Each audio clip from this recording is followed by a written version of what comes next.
we are now ready to begin the program with our inaugural address. We are very fortunate today to have with us Swamini Brahmaprajnananda Saraswati ji as the chief guest to start this symposium with her inaugural address on the brilliance of Naishkarmya Siddhi of Sureshwaracharya.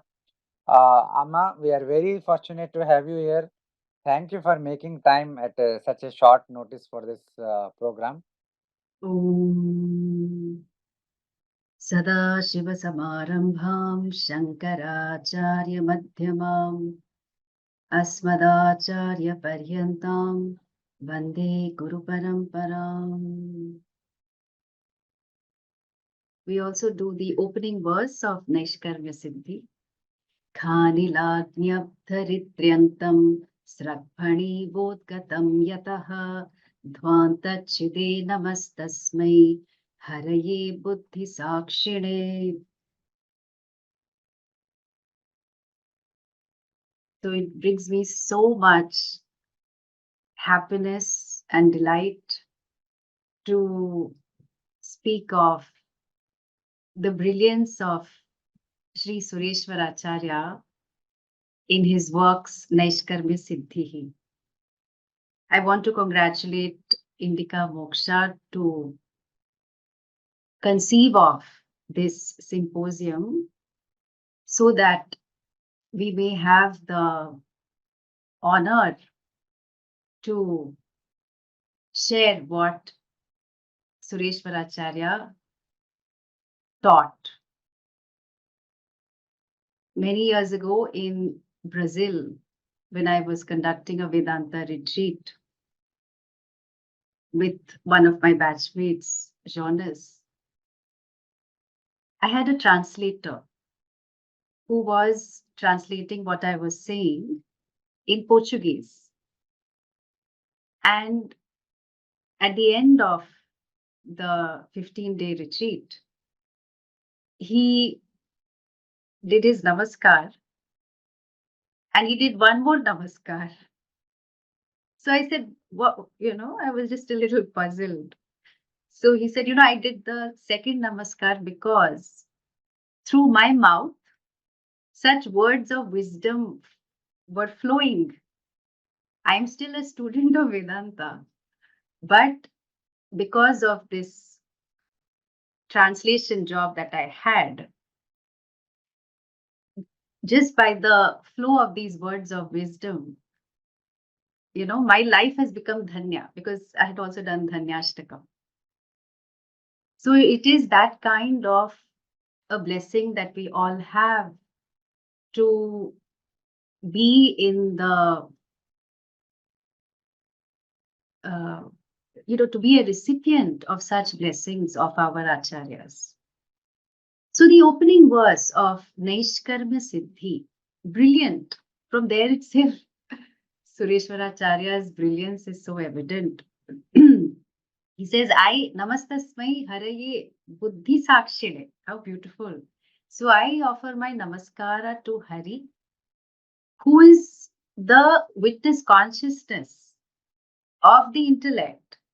And interestingly, from whom so the entire Jagat has come. So he includes, instead of saying the word Jagat, he says, oh, all your Akasha, Agni, Apa, Prithvi, etc., Vayu. So all of that has come. And interestingly, it has arisen just like a snake arises as though from a garland. That's the opening verse. That's our opening prayer. So the word Naishkarmya Siddhi, it could have arisen from the word in the Gita. Naishkarmya Siddhim Paramam Sanyasenadhi Gacchati, 18.49. So where Bhagwan is saying that the one who has certain qualifications, who is free from dependence, who has self-mastery, and from whom longing has gone, Adhigacchati gains Naishkarmya Siddhi. It sounds like a paradox because Naishkarmyam is actionlessness. So the accomplishment, Siddhi, of actionlessness. Now, how is that ever possible? And he says, by sannyasa, this is gained. It is the most exalted accomplishment. So, all our things that we write in our CV and all, okay, or our experiences, all our vacations, etc., they are not accomplishments, really speaking. The greatest is Naishkarmya Siddhi. So, we are aware that all Siddhi, all accomplishment is possible only through karma. Then what is this strange Naishkarmyam? That the nature of the accomplishment is actionlessness. Is it that I work like a dog and a donkey for my whole life and then my retirement will be actionlessness? Will that be Naishkarmyam? So obviously not. So then Naishkarmyam cha tat siddhihi, that actionlessness itself is the siddhi. How to get this? Or to recognize that you, as in the Atma, has always been Naishkarmyam. It is the self, the Atma is actionless. And this kind of gain is praptasya praptihi. You are not doing a lot for this. You are just recognizing the truth of yourself. So it is gained through samyak darshanam. Samyak darshanam, the clear, crystal clear vision of yourself as the ultimate reality that is pervading the entire world of names and forms. That is Satyam, that is you. So, in the Bhashya also, Naishkarmya Siddhim Paramam Sanyasenadi Gachati, Shankaracharya writes. Now, Naishkarmya Siddhi is an independent work of Sureshwaracharya and it has gained a lot of appreciation from Shankaracharya himself. And of course, a lot of other acharyas. So, what kind of a text is it? If we're looking at more or less the structure, it consists of 423 verses. A very unique feature of this text is that it has a gadya form, like a prose, and also padya form. Okay, so there are a lot of verses, like I said, 423. Then to connect some of the verses, there is what is called Sambandha Uktihi. Some linking of the verses is done in prose. And what is the purpose of that? The purpose is to introduce some of the verses, to connect the verses, to state some Purva Pakshas, and then respond with Siddhanta, our ascertained position. Sureshwaracharya himself makes it clear that Sambandhokti is not a commentary, but it is an essential part of the text. So loosely it follows Upadesha Sahasri of Shankara, particularly its 18th chapter. So the first Sambandhokti, the first paragraph itself is just so brilliant in presenting the human problem and the solution. So we see a little bit of that.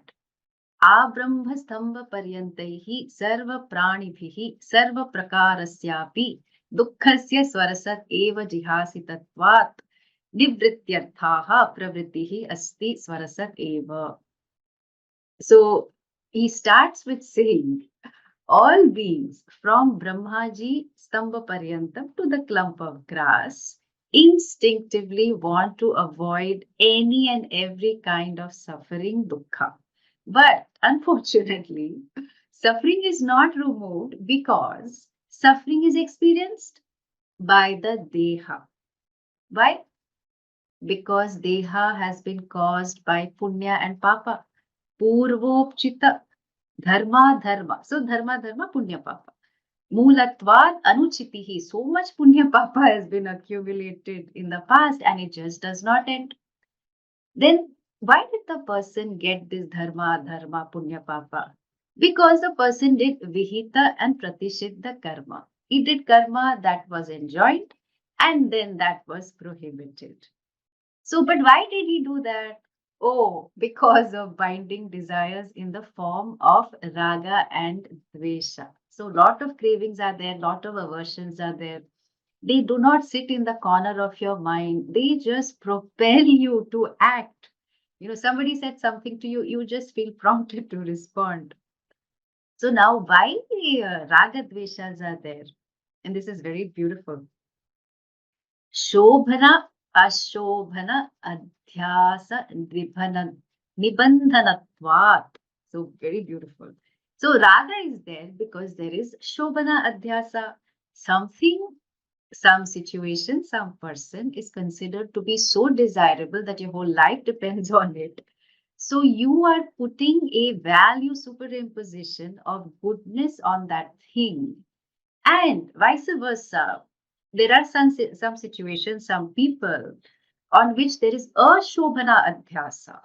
So it is considered to be horrible, terrible, worst. And therefore, you, like Pashu, you also move away from it. But why this Shobhana or Ashobhana Adhyasa? Because it binds, there is Nibandhana. No, but why it's there? It should not be there. No, it is there. Adhyasa is very much there because of Dvaitam. But why Dvaitam is there? Oh, because of Avichara Siddhi. So there is no Vichara, there is an absence of inquiry. Avicharita Siddha Dvaita Vastu Nimittatvat. So because there has been no inquiry whatsoever into this experience of life, therefore all of this happens. Okay. So now this, if Dvaita is the issue, the experience of duality, which creates conflict and suffering, then when is it going to end? So this duality, which is like the silver seed on the shell, it does not end. Why? No, it does end, but it is there because, of course, because of avichara. But why this avichara, what is it that illumines this avichara? Swata siddha advitiya atmanam avabodha matra upadanatvat vyavrittihi. So this avichara continues until ignorance is there. So ignorance of what? This Atma, Swata Siddha Atma, there is anavabodha. There is no clear understanding of this Atma. So therefore what? Although I, the Atma, Swata Siddha, Swata Prakashaha, self-established, self-illumining, not requiring anything else to illumine me, that Atma illumines the ignorance still, because ignorance continues, suffering continues, and therefore our starting point, which was that from Brahmaji to this blade of grass who avoid suffering, the cause is avidya. And so therefore avidya has to go for my suffering to end. Then suppose if we say, so this is the brilliance of his presentation of the fundamental human problem in the first paragraph itself. Suppose we say, Kabhi Kushi, Kabhi Gum. It was a movie. Let me reconcile with the fact that, life's going to be happy sometimes, life is going to be sad sometimes. It's okay. No, now nobody can reconcile with this because that avidya, it is only concealing our sukha, because we instinctively want to return to what feels normal for us. Sukhasya cha anagama apayinaha aparatantraya atmana swabhavatvat syat bodhaha phidanam. So really speaking, this ignorance, it's not absolutely real.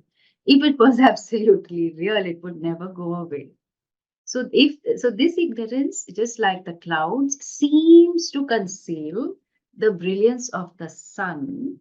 But when the clouds are moved away, Then, when ajnana nivrittihi, the destruction of ignorance takes place, then samyak jnanam swarupa labha. So you gain, this is praptasya prapti, very strange kind of acquiring. What you are, you gain. But what you are was not known, and therefore it feels like a gain. So this nivritti, ajnana nivritti, takes place only through samyak jnanam, and that must be gained. Shankaracharya writes in the Gita Bhashya, he uses this word samyak jnanam 33 times, you know, again and again, like crystal clear vision of the truth, of the reality, no compromise. And interestingly, he does not use this word in the 11th chapter of the Gita. Okay, Vishwarupa Darshanam. Of course, it is such a great blessing, and it is such a blessing that Arjuna received. And all of us, who are doing mantra sadhana, we do get such visions and such ashirvadaha. But interestingly, Shankara does not use the word samyak darshanam there. So, as our Puja Swami Dayananji would say, samyak darshanam is that crystal clear knowledge which is without any kind of weakness, any kind of error, and it is without any kind of doubt. So then how can it be known? The self, which is Advaita, which is non-dual, which is one without a second. Can it be known? This Sureshwaracharya is saying, it cannot be known through other pramanas. Pratyakshadi laukika pramana vishayatvat cannot be known through pratyaksha perception, adipada, for all the other pramanas, which we will talk about a little later. It is not within the realm of the scope of these means of knowledge. Then what is the means of knowledge for this great Samyak Jnanam? Oh, only Vedanta Agama Vakyad Eva. Eva Pada, we have to underline alone. Only through Vedanta we can. No, somebody will come in some dream. No, only through Agama, only through Shruti as Pramana. So then he goes on to say, I am now going to, after the Sambandhokti of the first, before the first verse and the invocatory prayer, so beautifully and so humbly he writes that I am going to indicate what is already there in the Sampradaya. Okay, like how, modern research presents some great innovation in our Shastra presentations. The more aligned you are to the Sampradaya, that is indicative of greatness. It's a different paradigm actually that you basically get out of the way because um, because there is no scope for ahankara. You are on Vyasa Pitha, so you just allow the knowledge to flow. So then he says, although it has been explained by others, but in line with the command of my Guru Shikshaya, I am going to write this Naishkarmya Siddhi. So the subject matter is that you are already Siddhaha, but you appear as Siddhi and Asiddhi. And I want to share one other very beautiful verse he writes, which indicates his humility. So he says that, what has already been said by my Guru, to Vedaradhanta Tatra no Vachmi Ashaktitaha Sahasra Kirana Vyapteha Khadyota Kim Prakashayet. So, since what has been said by my Guru Uktaha, it is Radhanta, it is final. Na Vachmi. Because why? I don't want to say anything more because I am Ashaktitaha. I am not capable of saying anything more. But, and, to illustrate this, he says, what can a Khadyotaha? I am like this firefly. What can I, Kim Prakashayat, what can I illumine when there is 1,000 rayed sun? Sahasra Kirana Vyaptehe, it just pervades this, our minds, our lives. So, and then he further says, I am not writing this for khyati, for fame, not for labha, not for any kind of gain, not for puja, so that people worship me, but for the purpose of swabodha parishuddhyartham, just to be able to purify my own understanding and to test it out with other people who are Brahma Vidaha. So, only for that. So, this is his brilliance, okay? Now, the text I said is, 423 verses. It's divided into 4 chapters. The first chapter has about 100 verses, and it primarily deals with how avidya of the Atma is a source of this sense of bondage. So, then what is moksha sadhanam? What is the role of karma? What is the role of jnana? So, like that, there are a lot of arguments which we will see. Chapter 2 has about 119 verses, essentially focused on Tvam-pada Vichara, inquiry into who that in Tattvavasi, who is that Tvam, who is that I, Tvam as in you, but who is that one that is being inquired into. He says that if that aham is not understood correctly, then aham brahmasmi, I am the limitless, will appear absurd and even sacrilegious. So there's a lot of verses on Atma Anatma Viveka, and where he also distinguishes Anatma in the context of the intellect. Then in chapter 3, there are about 126 verses which discusses what is the adhishthanam of avidya. Is avidya in avidya, or avidya is sustained by Brahman?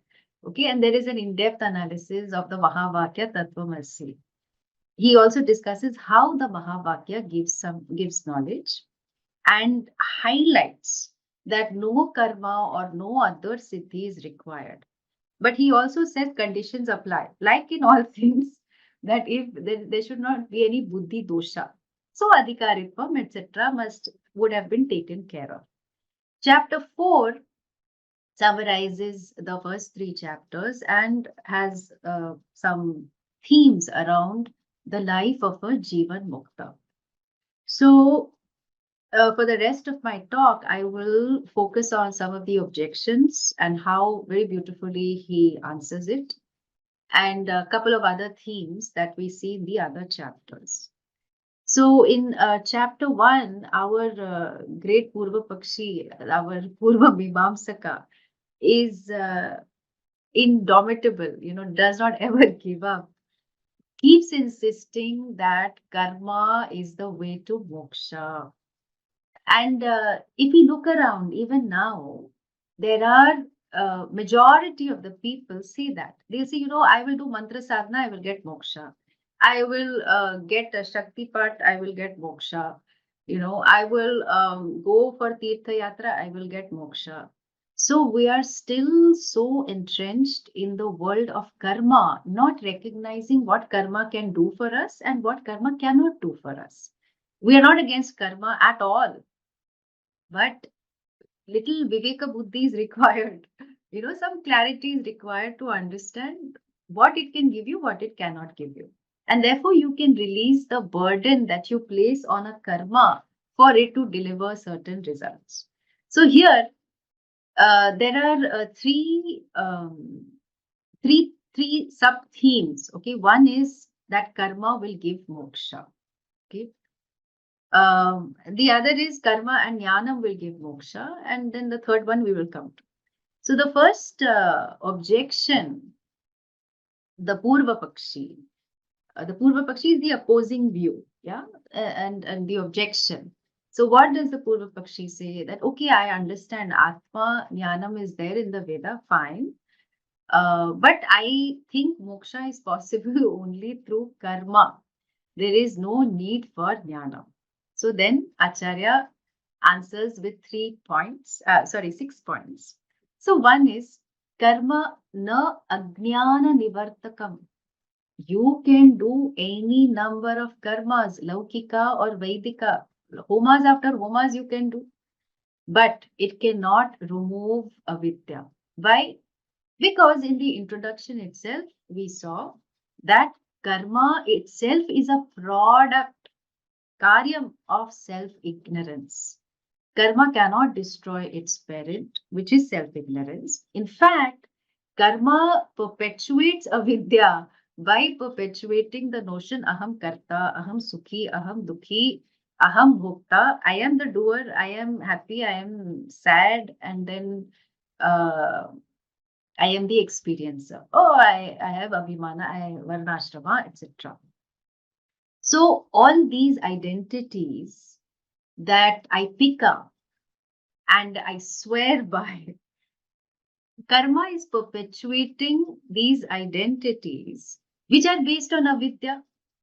Now, all these functional identities will be required for our functioning in the Vyavaharika Jagat, which is anyway mithya. So, it is important to understand the larger, Paramarthika, Vyavaharika, and Pratibhasika Satyam.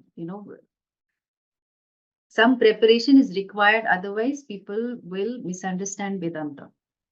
Of course, all that is here is only one Satyam Paramarthika in and through, but these words are used provisionally so that one lives a life of dharma effortlessly. Then you can inquire into what your reality is and all that. So, the reply is that karma cannot remove avidya, and therefore moksha is not possible. Then second objection is second reply is that karma gives you anitya phalam. It gives you only finite temporary result. Then how it can destroy avidya? Not possible. So how come? Because Acharya says that maximum, whatever karma you do, you can have aptihi, you can acquire something, or you can the result of a karma can be utpattihi. You can produce something that's not there. It can produce some samskaryam. It can do. It can purify. You have Ganga Snanam. You will get Adrishta Phalam, and you can also modify. Oh, sambar is very very spicy. Okay, I will add some lemon, or I will add some imli or something, or I'll add water. All this you can do. Okay, that's the backs that you can do with respect to karma and karma phala. But moksha, that is your nature, is infinite, and karma phalam is finite. So therefore, karma cannot produce nitya moksha. Then why else can karma not lead to moksha? Because karma moksha bhinna phalakam. Karma produces results that are other than moksha. Our very Veda talks about Brahmaloka, Putra, wealth, child, wealth, all this you can get, but there's one long list of what all you want, which are all finite, you can get all that. And there is no ritual, okay? There is no Vedika karma for moksha. So I remember in the earliest years of me studying Vedanta, I thought, oh, Veda is so great. Then I went and, I was talking to a Pandit. I said, that there has to be, Veda is so great. There has to be, karma, some Vedika karma has to be there for moksha. So for them, of course, moksha is Swarga. He said, for Swarga, there are so many. Okay.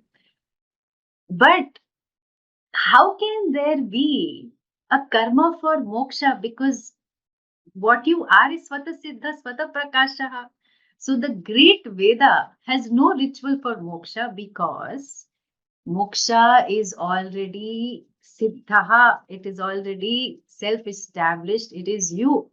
So moksha cannot promise, Veda cannot promise moksha as the result of any kind of karma.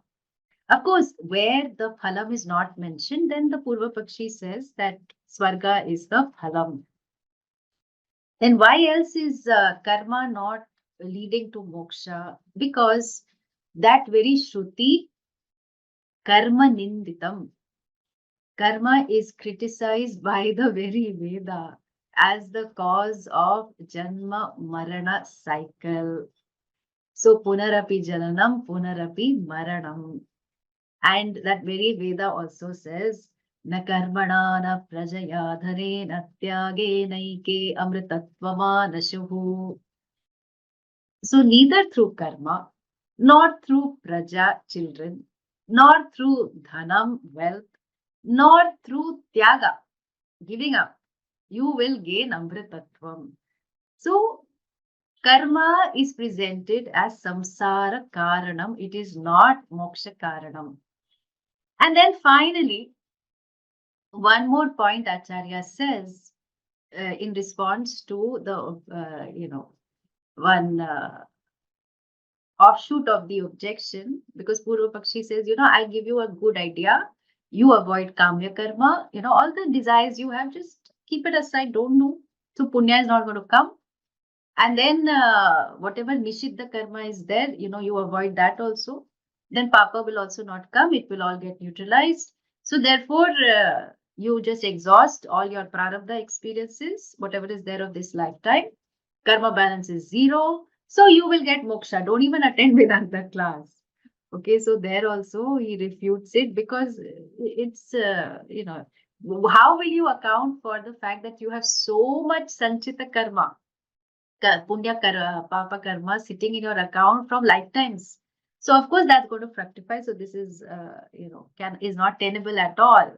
And also that, but what we want to say is, in our negation of karma for moksha, we do recognize that karma is not so useless. Okay, karma is extremely necessary for jnana yogyata praptihi sadhanam. It is.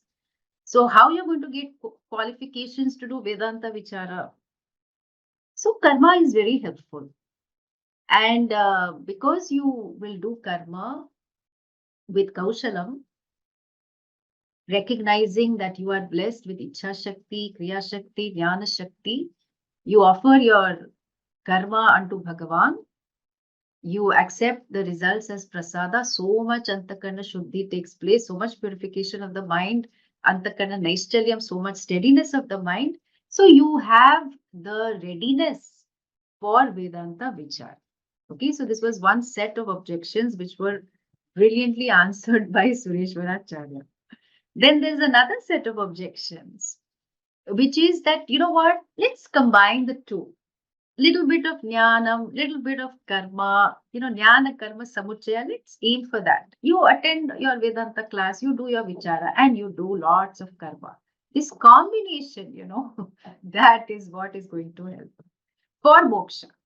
So then Acharya responds, he says, no, jnanam bhinna kalaha. So Atmajnanam and karma, they cannot exist at the same time. Why? Because the fact that you're having to do karma, that means your mind is not yet purified. That means Atmajnanam is not there. Suppose Jnanam is there. Then where is the question of you doing karma for the sake of moksha? Because Jnanam is already there. So there is no need for further sadhana. So both jnanam and karma, they belong to two different times. They cannot be combined. Just as youth and old age cannot be combined because they belong to different times. Karma for adhikaritvam, we totally accept. Then what else does Acharya say in response? Jnanam karaka nivartakam. Jnanam negates the duality. Negates means sees that duality is not reality. And so don't take duality as reality. Karma requires lot of karakas. You require karta subject, you require karma object, you require karana instrument, and so on and so forth. All these are called karakams. So karma requires that. Karma requires bahutvam, manyness. And what about jnanam? Jnanam is in spite of bahutvam and dvaita. Jnanam is not destruction of dvaita. Jnanam is recognizing that in spite of Dvaita, there is only one without a second in and through all of the manyness. So therefore, Dvaita itself is seen as mithya. Since Jnanam, Atmajnanam, self-knowledge, removes the sense of kartritvam, bhoktritvam, this doership, there is no sense of jnana karma samuchaya. So just like the combination between light and darkness is not possible. So samuchaya meaning reconciling a combination of karma and jnanam is not possible. Okay, what else? Jnanam karma adhikaraha nivartakam. So jnanam negates the qualifications of doing karma. What is the qualification of doing karma? For some karma, they will say Krishna Keshaha. You need to have black hair, okay? But anyway, um, the qualification of doing karma is Varna, Ashrama, Abhimana. You have to identify with Varna, you have to identify with your age and stage of life, and whatever is your karma, what is your desire. So you have to identify with that. And already, if that abhimana, that identification is seen as mithya, then what is the great motivation to do karma? So jnanam has negated all the identities that you have built up on the basis of karma, because all of these identities are seen as mithya. So for functional transactional validity, all that is there, but for the sake of jnanam, it is not acceptable. Then jnanam mumukshutva nivartakam. So jnanam destroys the thirst for moksha. What is jnanam? Aham nitya mukta shuddha buddha swabhavaha.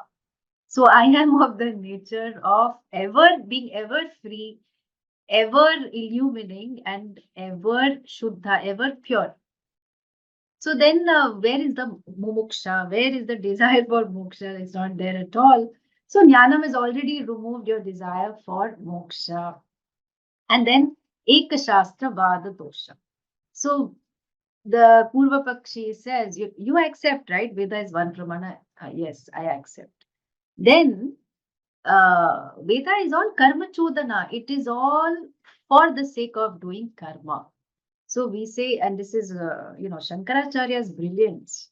He said, the adhikara for the Purva Bhaga is different from the Uttara Bhaga. So the adhikari for this karma is the one who wants certain things. So there is some pravritti lakshana, whereas here there is nivritti lakshana. So definitely it is important. Karma is very helpful to purify the mind, to steady the mind. But then eventually one has to come to moksha as the parama purushartha, the ultimate purpose or aim of life. So we can admit that kramena samuchaya can happen. Focus on karma for a good chunk of your life, get the readiness, and then you do inquiry into Vedanta. And then there's another objection which talks about um, uh, that jnanam is to be considered as a small part. Actually, karma is the emphasis. So I admit that in Veda there are some mantras which are talking about self-knowledge and all, but by imagining that, your karma will get even more enhanced. So then Acharya replies, Jnanam pratipadanam asti. So there are statements like Atma tarati shokam or Atmavid tarati shokam. The knower of knowledge crosses sorrow. Brahmavid apnoti param. The knower of Brahman gains the limitless. So all these statements that are there, they are a means of liberation. They are not saying that jnanam is a subsidiary to karma. Even this Ishavasya mantra, so kurvan neveha karmani jijivishet, that, oh, you please continue to do karma for your whole life. But please pay attention to the second part of the mantra. Na karma lipyate. So, what is he saying? That really speaking, karma does not touch you. But as long as strong deha abhimana identification is there, then of course you please do. Okay. So like that, there are a few more objections, and he answers it brilliantly. Then he concludes the first chapter by highlighting that ignorance is the only cause of samsara, this life of becoming, and knowledge is the means of liberation. Mahavakya only can give you moksha, and karma cannot. Okay. Then there are some points to be shared on Shruti as a pramana. So he's very clearly he establishes that. So in many places, in chapter 2, in chapter 3, and also in 4, he highlights why Atma cannot be known through pratyaksha perception and other pramanas. So what does he have to say? So one point is that all of the other pramanas, yeah, perception, pratyaksham, anumana, inference, comparison, upamana, postulation, arthapatti, and anupalabdhi, cognition of absence, their subject matter is not the Atma. Then point 2 is if we look at what is the composition of the different sense organs and the material world. So our sense organs, this beautiful word we have, jnanendriya, give knowledge of the objects of the material world. And each of the sense organs, each jnanendriya, is derived from the sattva aspect of one of the pancha mahabhutas. So sound is from akasha, touch is from vayu, and so on. So therefore, the sense organ, the jnanendriya, and the material world, they are made of similar stuff, and therefore the sense organ can only perceive the quality of that material object. So you say, oh, I want to have filter coffee. Okay. So can you say, I can smell this wonderful filter coffee. I want to taste with my eyes. So you are going to burn your eyes. Okay. Please don't do that. So why? Because for tasting only tongue. That is the realm. Okay. This is the scope of operation. You can't say I want to taste coffee with my eyes. It may sound poetic, but it is not, it cannot be taken literally. So sense organs have their own scope of operation. Point 3. Atma is different from all objects of knowledge, and all objects of knowledge will only fall within sound and taste and flavor and fragrance and so on. So it can never be known by the senses. In fact, in the Upanishad, it is said Atma is asparsham, arupam, agandham, etc., etc. It can never be known by any of the senses. Then what about inference? What about anumana? Well, for any kind of inference anumana, there has to be a linga, an indicator. Okay, the mountain is really far away, but you see the smoke on the mountain. That smoke becomes a linga, an indicator for one vyapti, for the fact that, oh, wherever there is smoke, there is fire. So although you can't see the fire, the smoke becomes an indicator for fire. So you say, oh, there is a fire, that's your inference. But all inference is based on perception. For Atma, what indicator can you have? So, because Atma is already you, so Atma cannot be inferred. What about Upamana, comparison? Surely that's a very important means of knowledge. So, like, okay, it is helpful if you go to Africa and then somebody says, over there you will find that the lions are chasing wildebeest. What is that? Wildebeest kya hai? Oh, wildebeest are like deer. So even though you have not seen photograph of wildebeest, you go there and then you see them running around. You say, okay, it's like deer. Okay, I get it. For Upamana, comparison to work in revealing the Atma. Atma has to be compared with something. There are no two Atmas to compare, so cannot be revealed. What about Arthapati postulation? Because that's based on observation of differences. Person is not eating during the day, and then but is still putting on weight, does not have thyroid or any other problems. So then our Arthapati, our postulation is that he must be eating in the night. So still based on some sense data. Now, what are you going to observe about the Atma to say that it is non-dual? So basically, Shruti is the only pramana for the Atma. The Atma is already Svatasiddha. I am. Okay, so Shruti is not required to say Aham Svatasiddha Svata Prakasha. But the errors, the wrong conclusions that I have built up over a period of time because of avichara, Shruti is only negating those conclusions.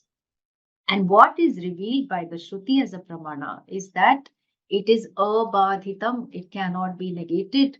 It is anadigatam, that what is revealed by the Shruti cannot be revealed by any other means of knowledge. And also, Shruti is Vastu Tantram, it is true to the object, where it is not Purusha Tantram, it is not dependent on the Purusha. So I want the Atma to be like this. I wish for it like this. This is my interpretation. This is my judgment. Shruti doesn't care for your wishing and willing and wanting. It is true to the object, and knowledge is true to the object. Whatever it is, that is all that it reveals. So, since Atma is already Swata Prakashaha, the Shruti just knocks off our wrong conclusions. So, because of what is outward can be known through perception and inference, but compared to that, Atma is as though inward.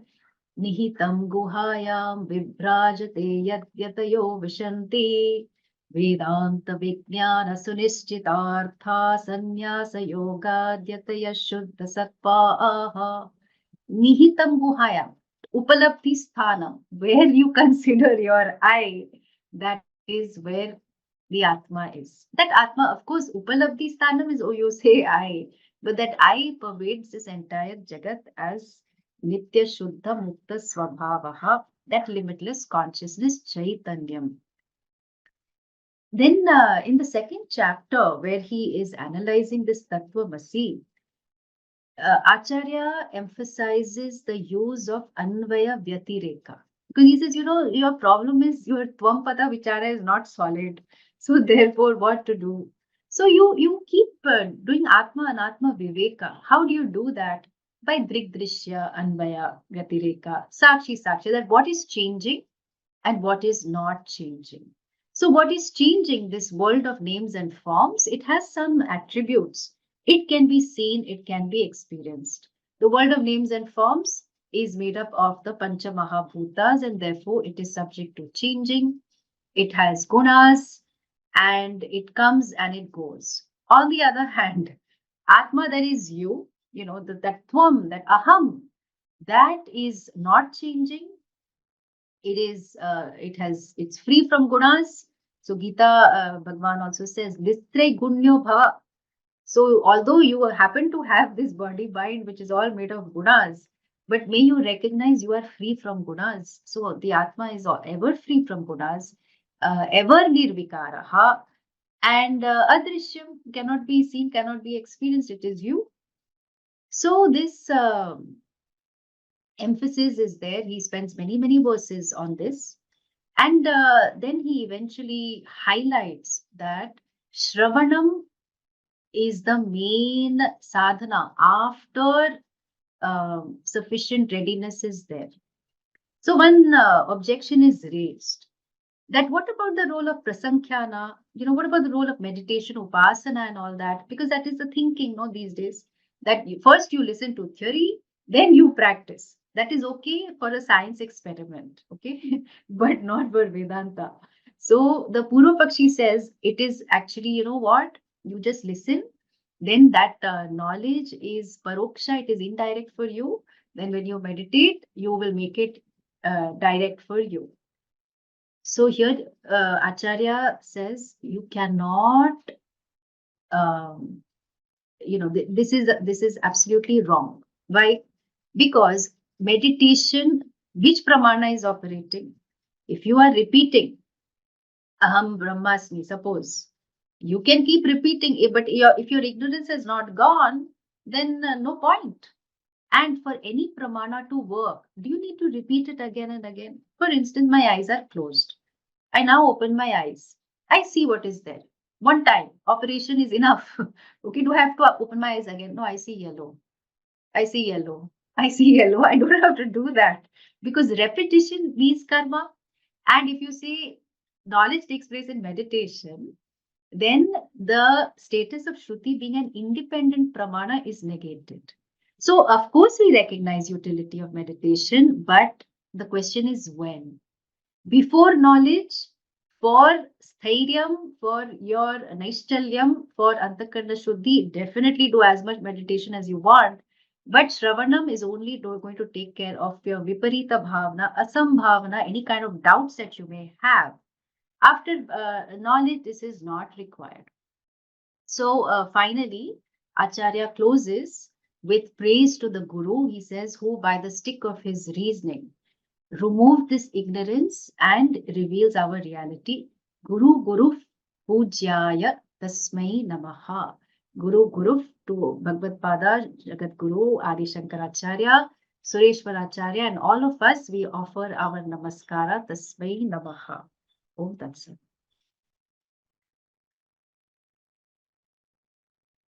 Thank you very much, Swaminiji, for a very wonderful, very brilliant introduction to Naishkarmya Siddhi and to some of the teachings of Sri Sureshwaracharya ji.